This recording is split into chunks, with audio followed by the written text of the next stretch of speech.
you were on set, correct? That's sometimes. To each his own, Vic. We don't judge here. So now, I obviously need to progress, as we all know. We're going to talk about Raiders of the Lost Ark with the amazing item we have in the auction. Now, when you were working on Raiders, right? You started on Raiders, and then you became Harrison Ford's main stunt double on Temple of Doom, correct? On Raiders, actually. Yeah. Oh, really? Yeah.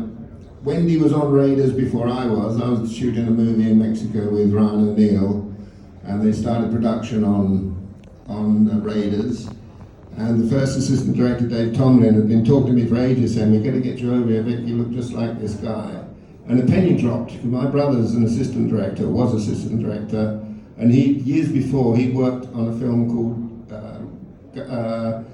Guns from Navarone. It was a follow-up to the Force 10 Navarone. And he said, "We've got an actor on here." He said, "He looks just like you, and if he ever makes a success of his career," he said, "you'll be a good double for him." So I said, "What's his name?" He said, "Harrison Ford." Cut to many years later, and I went out and ended up doubling on Raiders. That's amazing. Ironically, I can tell you that Force 10 from Navarone, I remember watching that on VHS with my dad as a kid, so it's amazing that you brought up that movie. It's just one of those great movies I always remember watching as a kid. Yeah. Now, when you were making Raiders, and Wendy, Victor shared with us that you were actually on Raiders first. Obviously now, the Indiana Jones franchise, it's just become this legendary franchise. Did you know you were working on something special at the time? And be honest, I saw Wendy's look. Be honest, it's okay. No, when you're working on a movie, it's really hard to know where it's going to go and how successful it's going to be. And at that time, we had no idea that the Indiana Jones movies would turn into what they did turn into. And it was fantastic to be part of that. And it was actually a B movie. I remember by the time I joined them, Wendy had done all the stuff with the snakes and the falling idol and the fight in the burning saloon and things. I joined them in Tunisia for the fight around the revolving aeroplane. Then we progressed on to the truck chase and everything. And I remember one day we were sitting and I was doubling the guy, one of the German soldiers in the car, and we're ready to shoot, and Stephen was looking through the camera, looking at the monitors and things, and the art department guy, Les Dilly, who's now a designer, he was dusting down the back of the car, and Stephen actually said to him, "Come on, Les, get a move on. Remember, this is just a B movie. We're going to keep shooting." He wanted to shoot it as quickly and as efficiently as possible. Now my question is, did that change as the series progressed? Because obviously Raiders becomes this incredible monster international hit. Did the expectations change, or did the feeling on the set change as you went to Temple of Doom and or Last Crusade? Yeah, I think it definitely changed. I think we all knew how successful the Raiders of the Lost Ark was.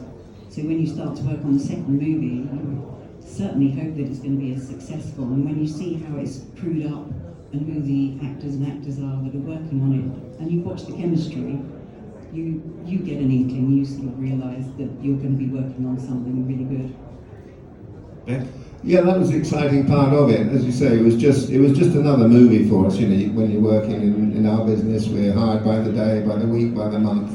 We're jobbing stunt people, and we take whatever comes along. It could be Space 1999, it could be Star Wars, it could be Indiana Jones or Bond.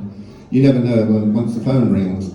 But it was just a hard, tough picture. Raiders was hot. We'd go to work, leave the hotel at 3 in the morning to start shooting by 5 as soon as the sun was up. It was so hot. And anyway, afterwards I went to the crew showing in Leicester Square in London, and the kids that were in there were standing on their chairs cheering for India, and I thought, wow, this is a pretty good little movie. Then you get into the second one, the Temple of Doom, and now we've got an inkling of what we're doing, and you feel comfortable in the clothes, and we know the rhythm of everything. So by the time you get to The Last Crusade, we knew we were working on a fantastic movie, and by then it was a big movie, big budget, and high expectations. So with that goes more pressure. You have to deliver the goods as well. Now, in your entire careers, if we were going to show everybody in the room, for each of you, on the screens behind me, one stunt that you remember or you feel kind of stands out from all the others, which would you have me show on the screens behind? And no, I don't have them ready, so don't get excited out there. This is... For me, I think it would be the falls from the helicopter. I was doubling for Margot, playing Lois Lane, and falling out of the helicopter. In those days, we didn't have airbags, so I was falling into cardboard boxes, and I fell probably about 80 to 90 feet into cardboard boxes. And the difficult thing was, it wasn't as if I was standing on a building just falling and controlling the fall. I actually had to climb out through the helicopter, slide down, hold on to the seatbelt, and just be hanging, and then and wait there, and then on action let go. So you don't have the body control that you would if you were attached to the building, as it were. So before I let Vic answer, I want a follow-up question for you. Like, at what point in your career do you get over just the sheer terror of doing something like that, or does something in your mind just click off and you just go? It's work. I did a lot of gymnastics, I did a lot of trampolining. My father was a high diver, and he worked on the aqua shows with Johnny Weissmuller, one of the first stunt Tarzans. And so as a young girl, I was always swimming and diving. And so I had very good body control, good control of what I was doing in the air, and I had no fear of heights, so that always helps. So you're perfectly fine on a rooftop deck tonight. Oh, absolutely. You're very at home up here. So, Vic, if we were going to do the same for you, and I was going to show your favorite stunt or your most legendary stunt on the screens behind me, which would you have me pick? I think the one I enjoyed the most, I think, was the Last Crusade, jumping from the galloping horse onto the top of the tank that starts the fight within the tank after Indy's stolen the horses to rescue his dad. I love that because I'm a horseman. We were shooting it in Spain. I had Andalusian horses as well, so I love Spain. I love the horses, and we trained that horse for a long time to run straight on top of the cliff edge and everything else, so it didn't get too close to the edge and fall down between the tank and the edge, and not to duck away when I jumped off him onto the tank, which was about 18 feet I had to travel. It was just technically difficult and satisfying when I achieved it. I screwed it up completely the first take, and I just missed the timing on the horse, his impetus, and I jumped when he was going down, and I should have jumped when his pressure was coming up. So I looked like Tom and Jerry going pedaling through the air, just trying to get over onto the tank. But of course that creates more pressure, because the second time, and you've probably got 150 people, 200 people behind the camera watching you, because that's the worst thing when you do a stunt. An actor can walk onto the set, he can fluff his lines, doesn't matter, okay, turn around, we'll do it again, do it 3 or 4 times. A stuntman does it, you're usually causing a lot of collateral damage on a Bond or something. We're blowing up buildings worth $500,000 or something, and if you screw up, it's a big deal to do it again. And also everybody who's watching you is a bit like somebody watching the Super Bowl or a soccer match or a tennis match. They could always do it better than the people that are actually doing it. So when they're standing behind the camera, when it's not them having to let go and fall 80 feet like Wendy did, or jump off the galloping horse, they always feel they could do it better, I'm sure. So there's a lot of pressure, and the biggest fear we have is not of hurting yourself, it's the fear of failure because of that pressure that you've got. But I have to ask though, you said it wasn't about hurting yourself, it was about the pressure of doing it right. Like, how many injuries have both of you sustained over the years? Because I've been with you for a little while now, and you're both very spry, and you seem to be moving around better than I do. So I'm wondering. I think I've been incredibly lucky, and I bounce very well. I picked up sprains and knocks. I haven't broken anything. Had some massive bruises, but yeah, I've been very lucky. Okay, Vic? I've had my fair share. I've got a metal shoulder and a knee and a plate in the leg, and broken arms and ribs and a couple of vertebrae and Bionic man. and things like that. I think it just goes to say I'm clumsier than Wendy is, probably. Now, I have to shift, as you know, we can see it kind of over everybody's heads. We do have the jacket from Indiana Jones and Temple of Doom. And I don't know if you've seen it up close as of late, but the jacket has your name inside, on a Berman's and Nathan's costume label. Do you remember the jacket? Do you remember the fitting for the jacket? What do you remember about the jacket? I don't. All I can associate that jacket with, you know, when you go on the set, you wear probably 2 or 3 jackets during the day, or trousers, you get sweaty, you get hot, you get damaged.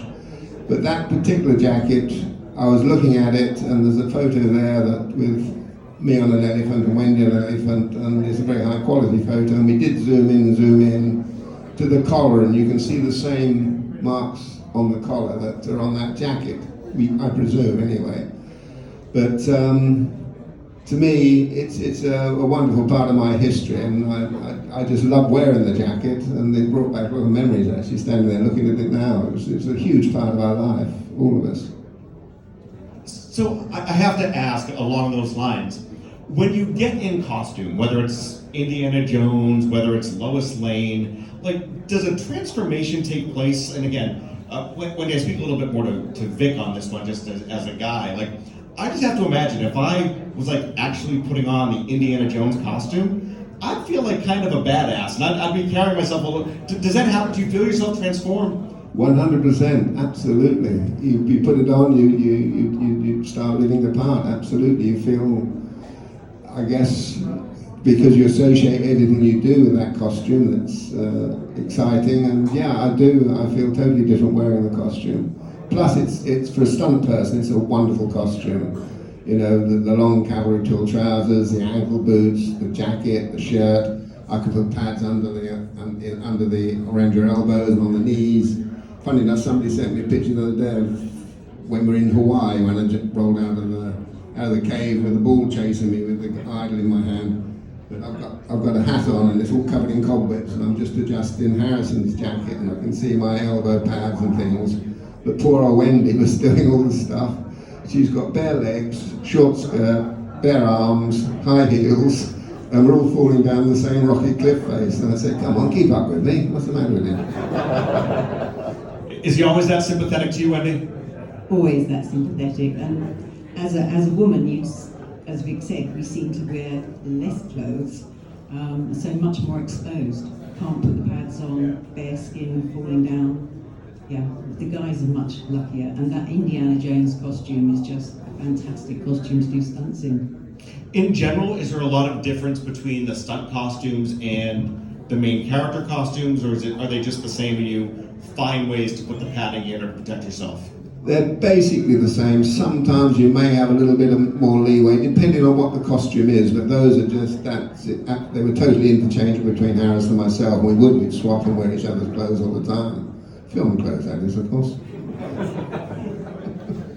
Now, I know we have a big crowd here. I've been talking all night. Does anybody have any questions for Vic or Wendy? I'm happy to hop down and take some questions down there, or I can certainly just keep rambling up here, because I'm fascinated by the two of you. Do we have anybody down there?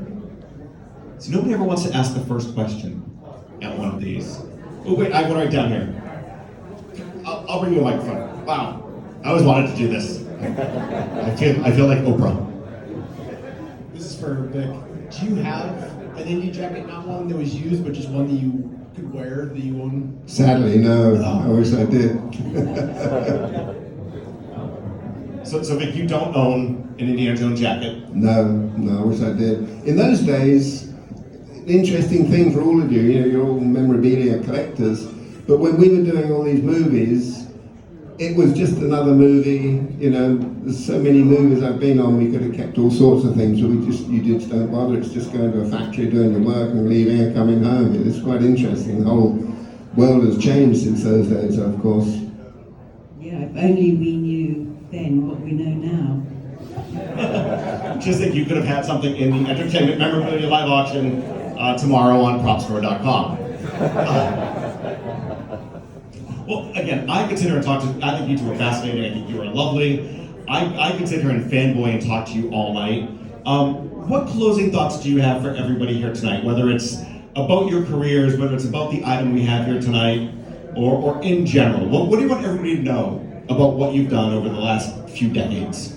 I just love the fact that you all love the work that we do, and nowadays there's much more spoken about stunt people, so we're much more apparent to everybody. In the old days it was it was a given thing that they would never admit to having a stuntman. But actually, I made the Oscars last night. They had a lovely clip, a stunt clip, because we're still fighting to get Oscars for stunt coordinators, etc.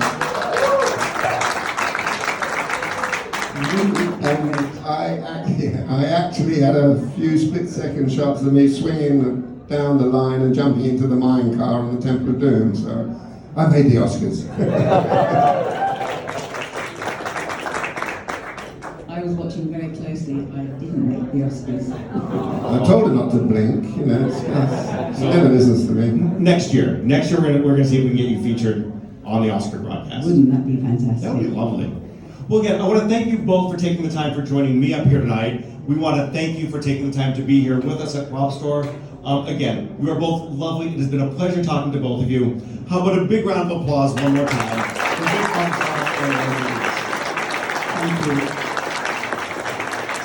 Thank you. Thank you.